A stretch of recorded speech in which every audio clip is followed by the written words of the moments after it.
الحمدللہ رب العالمین والعاقبۃ للمتقین والصلاة والسلام علی رسولہ الکریم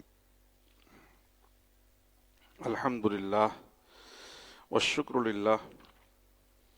آپ سب بھی ایک دفعہ بول دیں الحمدللہ۔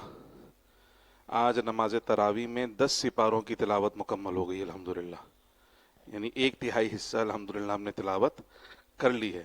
یہ اللہ کا بڑا فضل اور احسان ہے کہ انتہائی سہولت اور آسانی کے ساتھ آپ دیکھیں اللہ پاک نے کرم فرمایا کہ آج 8 تراویحیں مکمل ہو گئی ہیں اور 10 سپاروں کی تلاوت بھی مکمل ہوئی۔ اللہ پاک کی بارگاہ میں ہم دعا کرتے ہیں کہ اللہ پاک جو ہے وہ آگے کے جو ایام ہیں اس میں بھی ہمارے لیے آسانیاں پیدا فرمائے اور انتہائی خشوع اور خضوع کے ساتھ رب کریم ہمیں تلاوت قرآن مجید فرقان حمید کرنے اور سننے کی توفیق عطا فرمائے۔ سورہ انفال سے آج ہماری تلاوت کا آغاز ہوا تھا، اور سورہ انفال میں اللہ سبحانہ و تعالی نے سب سے پہلے مال غنیمت کی جو تقسیم ہے اس کا طریقہ ارشاد فرمایا ہے اور غزوہ بدر کے احوال کو بیان فرمایا ہے۔ چونکہ غزوہ بدر سے پہلے مسلمانوں کی باقاعدہ کفار کے ساتھ کوئی جنگ نہیں ہوئی تھی، اور جنگ میں جب اللہ سبحانہ و تعالیٰ کے فضل سے اور اللہ کی رحمت سے اور اللہ کی نصرت سے اللہ نے کامیابی عطا فرمائی، اور 70 مشرکین مکہ جو ہے وہ واصل جہنم ہوئے، اور 70 ہی مشرکین مکہ کو مسلمانوں نے اپنا قیدی بنا لیا تھا، اور اس میں بڑے بڑے جو نامور ان کے سردار تھے وہ واصل جہنم ہوئے تھے۔ اللہ سبحانہ و تعالیٰ نے جب کامیابی عطا فرمائی اور مشرکین مکہ جب میدان چھوڑ کر بھاگے تو ان کی تعداد بھی بہت زیادہ تھی، تو مال و اسباب بھی بہت زیادہ لے کر آئے تھے۔ آپ نے سنا ہے بارہا کہ مسلمانوں کی تعداد جو ہے وہ 313 تھی، اور کفار جو ہے وہ 1000 کے قریب لشکر ان کا موجود تھا، اور بڑے لاؤ لشکر کے ساتھ وہ آئے تھے۔ تو اپنا سارا سامان چھوڑ کر وہ بھاگ گئے، اور اللہ نے اس سامان کا مالک مسلمانوں کو بنا دیا۔ اب وہ سامان کس طریقے سے تقسیم ہوگا، تو اللہ سبحانہ و تعالی نے یہاں بھی مسلمانوں کی تربیت کی۔ کچھ لوگ صحابہ کرام پر طعن و تشنیع کرتے ہیں، وہ اپنے گھروں میں بیٹھ کر ٹھنڈے ٹھنڈے قبروں میں بیٹھ کر تجزیے کر رہے ہوتے ہیں۔ میدان جہاد کیا ہوتا ہے اور جہاد کی سختیاں کیا ہوتی ہیں اس کا انہیں ذرا سا بھی احساس نہیں ہے، انہیں اس بارے میں بالکل بھی تجربہ نہیں ہے کہ جہاد ہوتا کیا اور جہاد کی سختیاں کیا ہوتی ہیں، اور پھر یہ مال غنیمت کیا ہوتا ہے۔ اگر مال غنیمت ہی مطلوب اور مقصود ہو تو میں سمجھتا ہوں کہ کوئی بے وقوف نہیں ہوگا جو اپنی جان کی بازی لگائے۔ آپ اندازہ لگائیں نا، جب یہ جان ہی نہیں رہے گی تو مال کا کیا کروں گا میں؟ مال تو اسی وقت میرے کام آئے گا جب میں زندہ رہوں گا، جب میں زندہ ہی نہیں رہوں گا تو یہ مال کسی کام کا ہوگا؟ بتائیے۔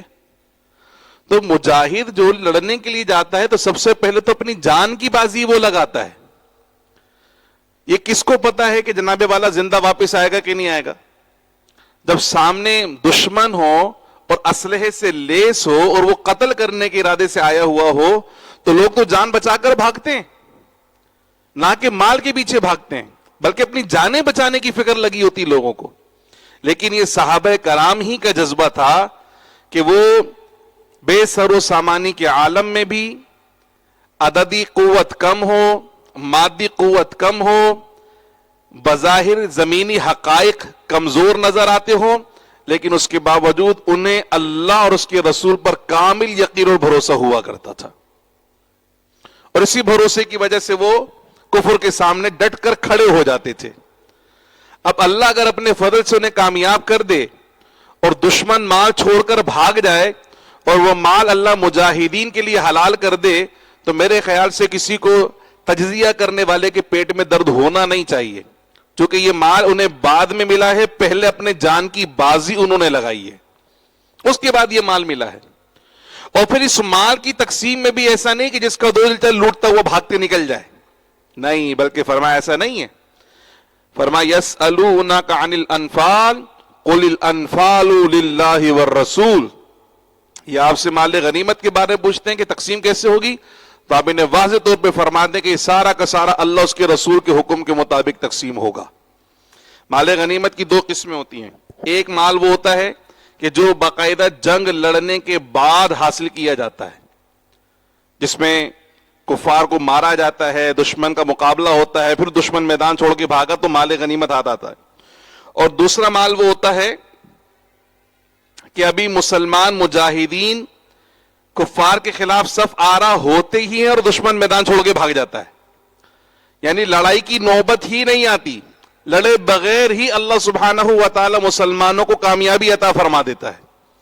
اس وقت جو مال ہوتا ہے، وہ لڑے بغیر جو مال ملتا ہے، اس کو مال فی کہا جاتا ہے.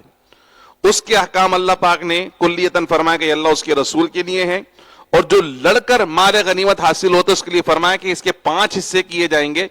4 حصے مجاہدین میں تقسیم ہوں گے اور 1 حصہ پھر فرمایا اللہ اس کے رسول کی ملکیت ہے، وہ اللہ اس کے رسول جس کو چاہے عطا فرمائے. رسول اللہ کے قرابت داروں کے لیے، وہ مسلمان جو جہاد پر نہیں جا سکے، بیوہ، خواتین، یتیم بچے جو کمزور ہیں، جو میدان جہاد میں نہیں گئے، تو کہا اس کی برکتیں ان کو بھی میسر آئیں گی، ان کو بھی حاصل ہوں گی.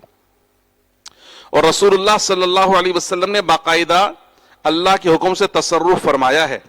میدان بدر میں ہی جب مسلمان مجاہدین کفار سے برسر پیکار تھے تو حضرت سیدنا عثمان غنی رضی اللہ تعالی عنہ رسول اللہ صلی اللہ علیہ وسلم کے حکم سے مدینہ منورہ میں اپنی اہلیہ کی عیادت کے لیے رکے ہوئے تھے، تیمارداری کے لیے رکے ہوئے تھے، چونکہ اللہ کے رسول کا حکم تھا. تو جو جہاد میں گیا اس نے بھی اللہ کے رسول کا حکم مانا، اور جو نہیں گیا وہ بھی اللہ کے رسول کے حکم پر نہیں گیا ہے. تو دونوں طرف کیا چیز ہے؟ رسول اللہ کی فرما برداری ہے.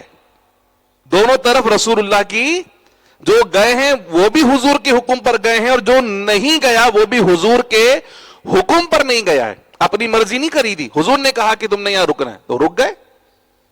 اب جب اللہ نے مسلمانوں کو فتح عطا فرمائی اور قاصد فتح کی نوید لے کر آئے اور رسول اللہ فاتح بن کر جب لوٹے، اسی دن پیارے آقا صلی اللہ علیہ وسلم کی شہزادی کا انتقال ہو گیا، یعنی حضرت عثمان کی اہلیہ کا انتقال ہو گیا. رسول کریم صلی اللہ تعالی علیہ وسلم نے حضرت سیدنا عثمان غنی رضی اللہ تعالی عنہ کو اتنا ہی مال غنیمت میں سے حصہ عطا فرمایا جتنا مجاہدین کو عطا فرمایا تھا. یعنی حضرت عثمان میدان بدر میں تھے نہیں، لیکن جو فضیلت بدری مجاہدین کی ہے وہی فضیلت حضرت عثمان غنی کو حاصل ہے، وہی فضیلت حاصل ہے. یعنی حضور نے ان کو اس ثواب میں شامل فرمایا ہے. اور یہ حضور کا اختیار ہے کہ جو موجود نہ ہو سرکار اپنے کرم سے اس کو بھی شامل فرما لیا کرتے ہیں.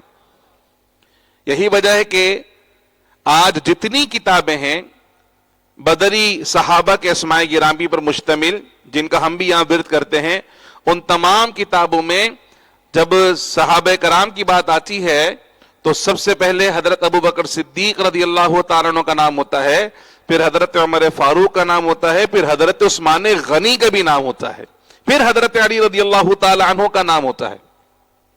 تو حضرت عثمان بدری صحابہ میں شامل ہیں، یہ رسول اللہ کا خاص کرم ہے ان کے اوپر.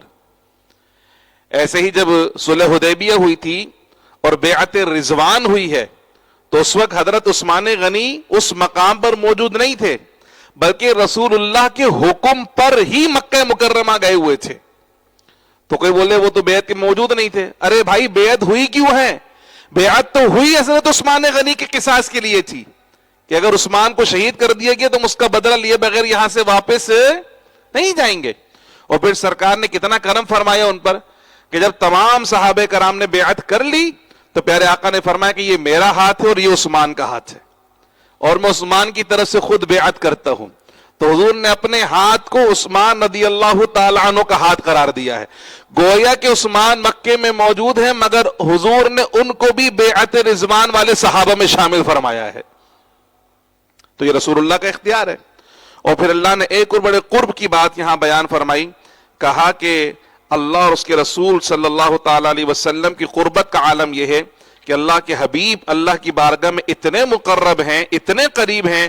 فرمایا کہ وما رمیت اذ رمیت ولکن اللہ رما.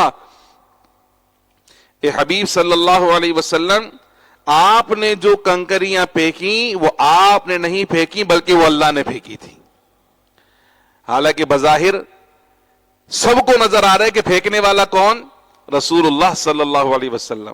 سرکار نے خود اپنے ہاتھ میں وہ خاک لی اور ان کی طرف، کفار کی طرف پھینکی، لیکن اللہ فرماتا ہے کہ ہاتھ بھی آپ کا، پھینکنے والے بھی آپ ہیں. پورے جہان کو یہی نظر آ رہا ہے، مگر اللہ قرآن میں کہتا ہے کہ حبیب پھینکنے والے آپ نہیں تھے بلکہ وہ پھینکا ہے تو اللہ نے پھینکا ہے. یعنی وہ اللہ کی حمایت، اللہ کی اعانت کے ساتھ آپ نے پھینکا ہے. تو اللہ اور اس کے حبیب کے درمیان جو عبد اور معبود کا رشتہ ہے وہ عام لوگوں جیسا، عام مندوں جیسا رشتہ نہیں ہے. اللہ کے حبیب کو اللہ کی بارگاہ میں کیا مقام قرب حاصل ہے، کوئی اس کا وہم و گمان بھی وہاں تک پہنچ سکتا نہیں ہے. یہاں تک کہ اللہ سبحانہ و تعالی نے ارشاد فرمایا کہ یا ایھا الذین آمنوا اطیعوا اللہ واطیعوا الرسول، اے ایمان والو اللہ کی اطاعت کرو اور اللہ کے رسول کی اطاعت کرو. اور دوسری جگہ فرمایا کہ من یطیع الرسول فقد اطاع اللہ، جس نے رسول اللہ کی اطاعت کری اسی نے اللہ کی اطاعت کی ہے. اللہ اکبر، یا رسول اللہ، یا علی، یا غوث العالم زندہ باد. پھر اللہ نے اپنی محبت کو اپنے حبیب کی محبت کے ساتھ رکھا اور فرما قل ان کنتم تحبون اللہ فاتبعونی یحببکم اللہ.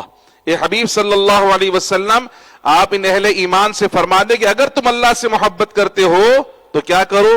فاتبعونی، میری اتباع کرو، یحببکم اللہ، اللہ خود تم سے محبت کرنے لگ جائے گا. تو اللہ سبحانہ و تعالیٰ کی بارگاہ میں اگر کوئی مقام قرب حاصل کر سکتا ہے، کوئی محبوب ہو سکتا ہے، محبوبیت کے درجے تک پہنچ سکتا ہے، تو اس کا ایک ہی راستہ ہے، ایک ہی طریقہ ہے، اور وہ ہے رسول اللہ صلی اللہ علیہ وسلم کی کامل اطاعت اور آپ سے والہانہ محبت. اس کے بغیر کچھ حاصل وصول ہونے والا نہیں. پھر اللہ سبحانہ و تعالی نے اس صورت مبارکہ میں بار بار اہل ایمان کو مخاطب کر کے فرمایا کہ تمہاری طاقت کا انحصار فقط ایک چیز پر ہے، تمہاری قوت، تمہاری طاقت، تمہاری اجتماعیت، اس کا انحصار فقط ایک چیز پر ہے، اور وہ ہے کہ اللہ اور اس کے رسول سے غیر مشروط وفاداری کرو. ایک ہی چیز ہے جو ہمیں جوڑ کر رکھ سکتی ہے، اور وہ کیا ہے؟ لا الہ الا اللہ محمد الرسول اللہ صلی اللہ علیہ وسلم. اتنا مضبوط رشتہ ہے کہ کیا رنگ، کیا نسل، کیا علاقہ اور کیا زبان، یہ ساری باؤنڈریز کو ختم کر کر آپس میں محبت اور یگانگت پیدا کر دیتا ہے. اب اس کے مظاہر اگر آپ دیکھنا چاہیں تو حج کے مواسم کو دیکھیں. حج کے موقع پر آپ دیکھیں کہ جناب والا پوری دنیا کے مسلمان جو وہاں میدان عرفات میں جمع ہوتے ہیں، ایک دوسرے کی زبان نہیں جان رہے، ایک دوسرے کے ثقافت نہیں جانتے، ایک دوسرے کی شناخت نہیں ہے، لیکن آپ سارے حاجیوں کو دیکھیں ایک دوسرے کو دیکھ کے مسکرا رہے ہوتے ہیں. کیوں؟ بولا یہ میرا مسلمان بھائی ہے، یہ میرا مسلمان بھائی ہے. یہ کہاں کا جی؟ یہ فلاں علاقے کا، یہ فلاں علاقے کا، فلاں علاقے کا. نہ زبان سمجھ میں آ رہی ہے، نہ کلام سمجھ میں آ رہا ہے، کچھ بھی سمجھ میں نہیں آ رہا. بس ایک چیز سمجھ میں آ رہی ہے، کیا؟ لبیک اللہم لبیک. بس تلبیہ سمجھ میں آ رہا ہے، کلمہ سمجھ میں آ رہا ہے، درود پاک سمجھ میں آ رہا ہے. بس یہ جو رشتہ ہے نا، در حقیقت یہ اسلام ہے، یہ ہے اسلامی رشتہ، یہ اسلامی اخوت. یہ باقی جو ہماری پہچانیں ہیں، رنگ، نسل اور وطن کی جو پہچانیں ہیں، یہ تو تفریق ڈالتی ہے، یہ تو جدائیاں ڈالتی ہے. ایک پہچان ہے جو ہم سب کی تمام پہچانوں پر غالب آ سکتی ہے اور ہم سب کو متحد اور متفق کر سکتی ہے، اور وہ پہچان کیا ہے؟ لا الہ الا اللہ محمد الرسول اللہ صلی اللہ علیہ وسلم. کاش اس حقیقی پہچان کو ہم اختیار کر لیں اور اللہ سبحانہ و تعالی اور اس کے حبیب سے لامحدود وفاداری کر لیں. اللہ پاک نے شب ہجرت کا واقعہ بھی بیان فرمایا کہ کفار مکہ کی کوشش تھی کہ رسول اللہ صلی اللہ تعالی علیہ وسلم کی جو تبلیغ ہے وہ تو پھیلتی چلی جا رہی ہے. مکے سے مدینہ چلے گئے صحابہ کرام, وہاں بھی مسلمان ہونا شروع ہو گئے, تو ہم کس طریقے سے ان سے جو ہے وہ پناہ حاصل کر سکتے ہیں اور کس طریقے سے معاذ اللہ چھٹکارا حاصل کر سکتے ہیں. تو انہوں نے باقاعدہ میٹنگ بلائی, اور اس میٹنگ میں جو باتیں ہوئی اللہ پاک نے قرآن کے اندر بیان فرمایا. وَإِذْ يَمْكُرُ بِكَ الَّذِينَ كَفَرُوا, اے محبوب یاد کیجیے وہ وقت جب کفار آپ کے متعلق چالیں چل رہے تھے, لِيُثْبِتُوكَ, یا تو آپ کو قید کر لیں, او یقتلوکا, یا آپ کو شہید کر دیں, او یخرجوکا, یا آپ کو مکے سے نکال باہر کریں. اس متعلق ان کی آپس میں میٹنگ چل رہی تھی کہ کس طریقے سے محمد صلی اللہ علیہ وسلم سے اور آپ کے دین سے چھٹکارا پا سکتے ہیں. ابلیس بھی جو ہے وہ ایک بوڑھے کی شکل میں ان کے درمیان آیا, اور اس نے کہا کہ اگر تم انہیں نکال دو گے تو وہ اور طاقتور ہو جائیں گے, اگر تم قید کر دو گے تو ان کے جو ماننے والے ہیں وہ تم پر حملہ کر کر چھڑوا کر لے جائیں گے. پھر کیا کیا جائے؟ کہا ان کو قتل کر دو. کہا ان کو قتل کریں گے تو پھر کیا ہوگا؟ پھر تو قصاص دینا پڑے گا. اس نے کہا کہ اکیلے قتل نہیں کرو, بلکہ ہر قبیلے سے 2 آدمی لے لو اور بلوے کی صورت میں قتل کرو. بلوے کی صورت میں قتل کرو گے تو کسی پر بھی کیس نہیں بنے گا, بات خون بہا کی آئے گی, وہ خون بہا ادا کر دیں گے مل کر سب. اور اس طرح تقریباً 40 کے قریب جو ہے وہ غنڈے جمع کیے گئے کہ آج کی رات معاذ اللہ صلی اللہ تعالی علیہ وسلم کو کیا کرنا ہے؟ شہید کرنا ہے. حضور کے گھر کا محاصرہ کر دیا گیا. اللہ پاک نے فرمایا وَيَمْكُرُونَ وَيَمْكُرُ اللَّهُ, وہ اپنی چالیں چل رہے تھے اور اللہ پاک اپنی خفیہ تدبیر فرما رہا تھا. یہاں یہ ترجمے کا بھی لحاظ دیکھیں گے, سیدی اعلی حضرت کا ترجمہ دیکھیں کہ باقی سب نے معاذ اللہ کفار کا جو مکر ہے وہی ترجمہ اللہ سبحانہ و تعالیٰ کے لیے کر دیا کہ معاذ اللہ کفار بھی چالیں چل رہے تھے اور اللہ سبحانہ و تعالیٰ بھی چال چل رہا تھا. استغفر اللہ العظیم. اور اعلی حضرت کا ترجمہ دیکھیں کہ شان الوہیت کا خیال رکھا. عربی کا کلمہ سیم ہے, لیکن جب اردو میں ترجمہ کیا تو کفار کے لیے چال کا لفظ استعمال کیا اور اللہ سبحانہ و تعالیٰ کے لیے خفیہ تدبیر کا کلمہ استعمال فرمایا ہے. یہ شان الوہیت ہے. اور اللہ سبحانہ و تعالیٰ کی تدبیر کیا ہے؟ اللہ کی تدبیر یہ ہے کہ آج ہی کی شب رسول اللہ نے ہجرت کرنی ہے. یہ کفار تو بند کرنے اور قتل کرنے آئے ہیں, اور آج کی شب مکے کا یہ چاند مکے سے نکل کر مدینہ منورہ میں طلوع ہونے والا ہے.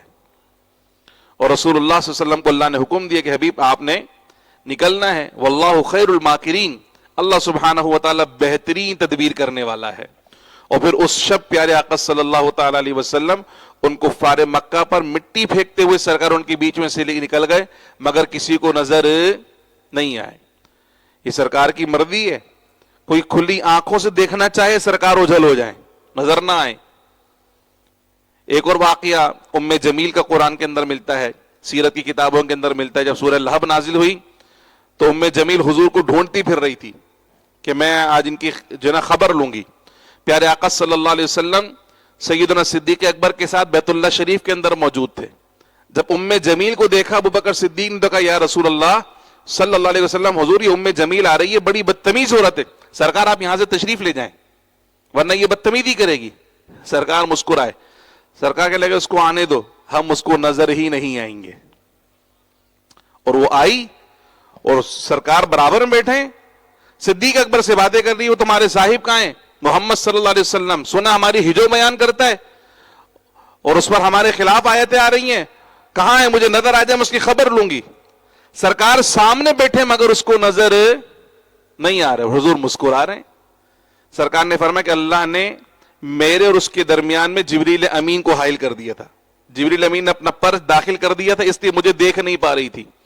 تو سرکار اگر نہ چاہیں تو جاگتی آنکھوں سے کوئی دیکھے تو سرکار کو نہیں دیکھ سکتا. اور سرکار اگر کرم فرمانے پر آ جائیں تو 14 صدیوں کے بعد بھی کوئی سرکار کے روزے اثر پہ حاضر ہو اور حاضر ہو کر عرض کرے یا رسول اللہ صلی اللہ علیہ وسلم, حضور جاگتی آنکھوں سے اپنا دیدار کروا دیں, تو پردے ہٹتے ہیں اور اسی وقت سرکار دیدار کروا دیا کرتے ہیں. اللہ اکبر, یا رسول اللہ, یا علی, یا غوث العظم دستگیر زندہ باد. سرکار سیدی اعلی حضرت علیہ رحمہ, آپ نے باقاعدہ سرکار کی بارگاہ میں استغاثہ پیش کیا اور جاگتی آنکھوں سے سرکار کا دیدار کیا ہے. جو جبھی تو اعلی حضرت فرماتے ہیں کہ تو زندہ ہے واللہ، تو زندہ ہے واللہ، میری چشم عالم سے چھپ جانے والے، چمک تجھ سے پاتے ہیں سب پانے والے، میرا دل بھی چمکا دے چمکانے والے.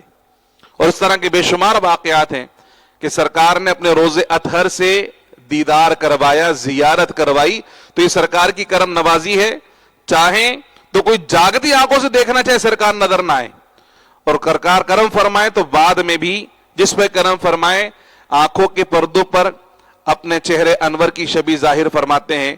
کبھی آنکھوں کے پردوں پہ نظر آتے ہیں، کبھی آنکھیں کھلتی ہیں تو وہ نظر آتے ہیں.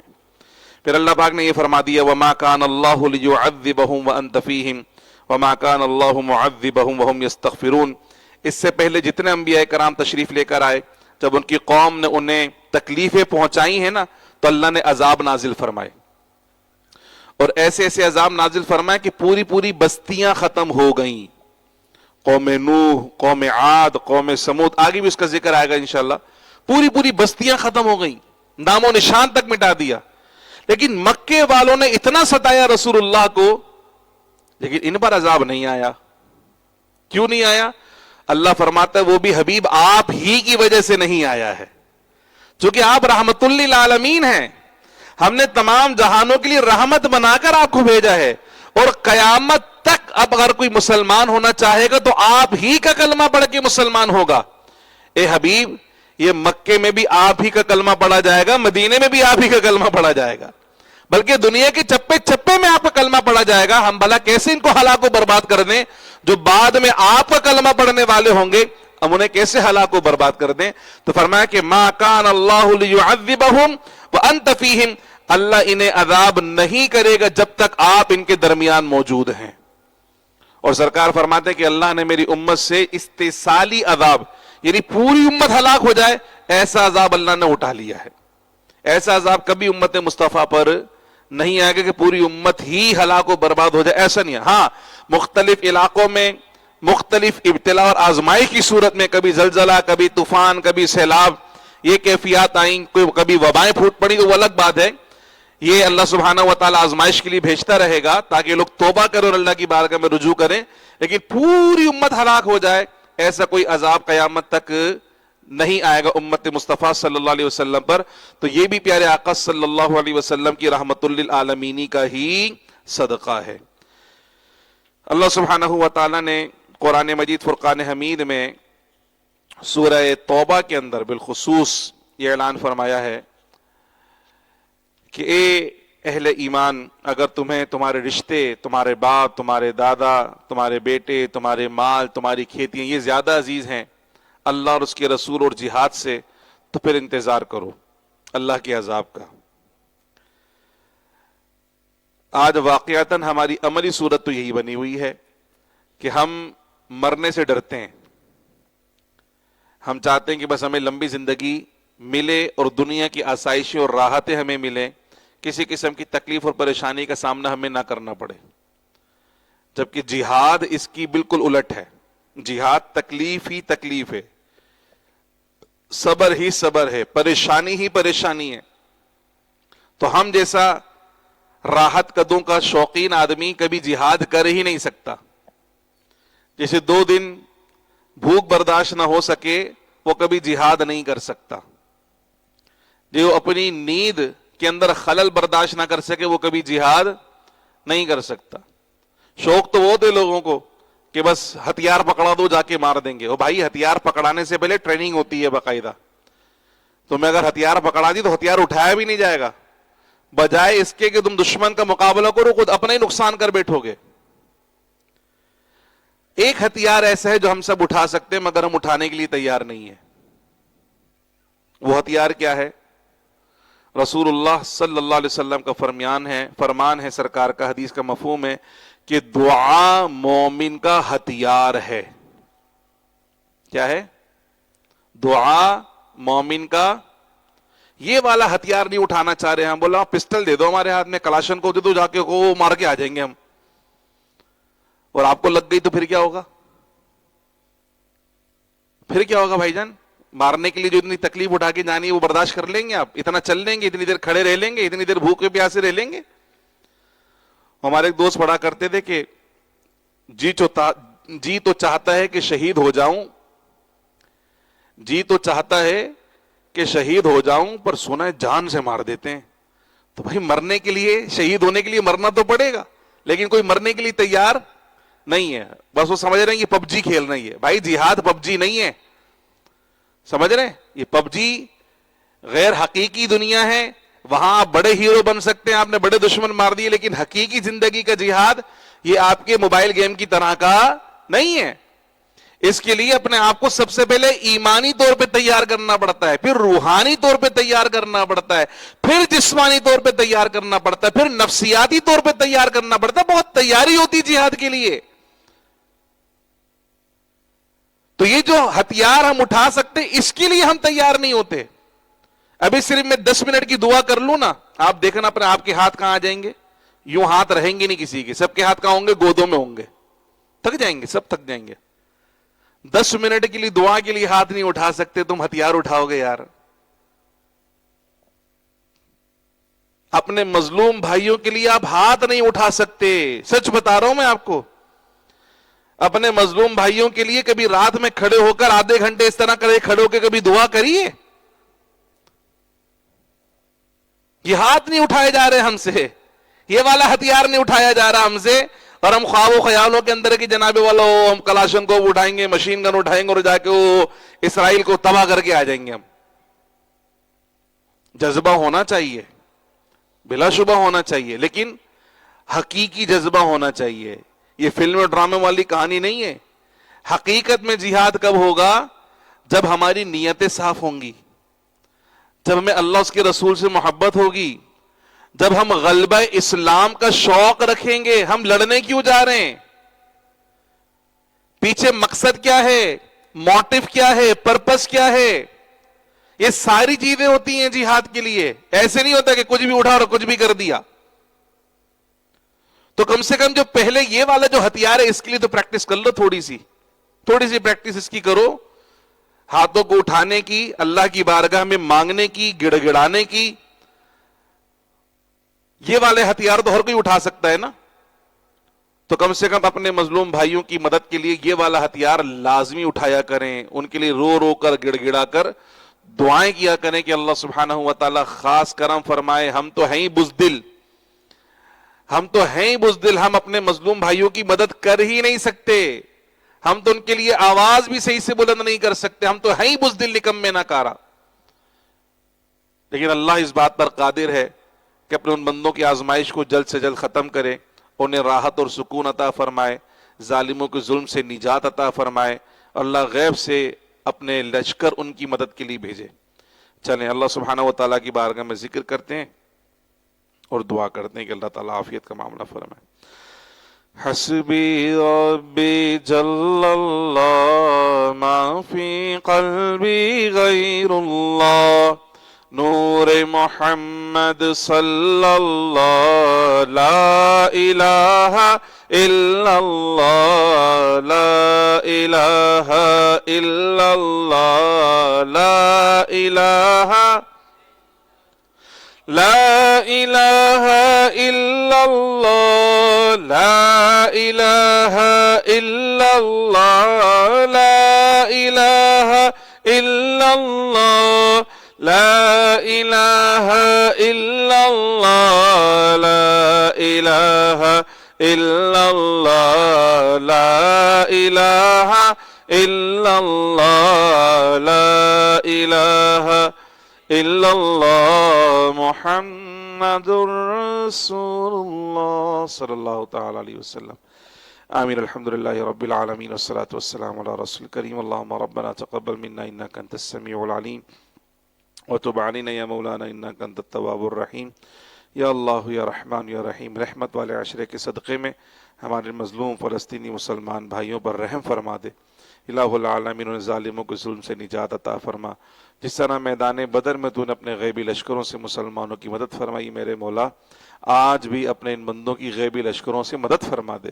اے میرے مولا ہمیں دینی قوت، حمیت اور غیرت نصیب فرما۔ ہمیں حقیقی طور پہ جہاد کے جذبے عطا فرما دے، دین اسلام کی سربلندی کے لیے کوششیں کرنے والا بنا دے، اسلام کو غلبہ عطا فرما، دشمنان اسلام کو نیست و نابود فرما۔ جتنے مسلمان بھائی بزرگ بچے بہنیں بیمار ہیں سبھی کو اپنے کرم سے شفایاب فرما، صحت و تندرستی نصیب فرما۔ ایک بہن جمیلہ جل گئی ہے میرے مولا، اپنے کرم سے ان کو بھی صحت و تندرستی نصیب فرما، اسمن فردن فردن سبھی کو شاد و آباد فرما۔ سمعنا واطعنا غفرانک ربنا والیک المصیر، وصلی اللہ تعالی علی خیر خلقہ سیدنا ومولانا محمد وعلی آلہ وصحبہ اجمعین برحمتک یا ارحم الراحمین۔